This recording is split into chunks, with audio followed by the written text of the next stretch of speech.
Hi everyone, in front of me I've got HUAWEI Nova 10 Youth, and let me share with you how to reset network preferences on this device.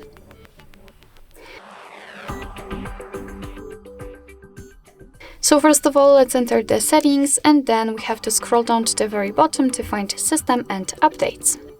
Then let's tap on Reset, and as you can see at the second position we've got the option we're looking for, so let's tap on it, and here your device is informing you that it will reset all network settings including the Wi-Fi, mobile data and Bluetooth. So if you're ready, simply tap on Reset Network Settings. Here we've got also the information that this operation cannot be undone, so be aware about that, and tap on Reset Network Settings.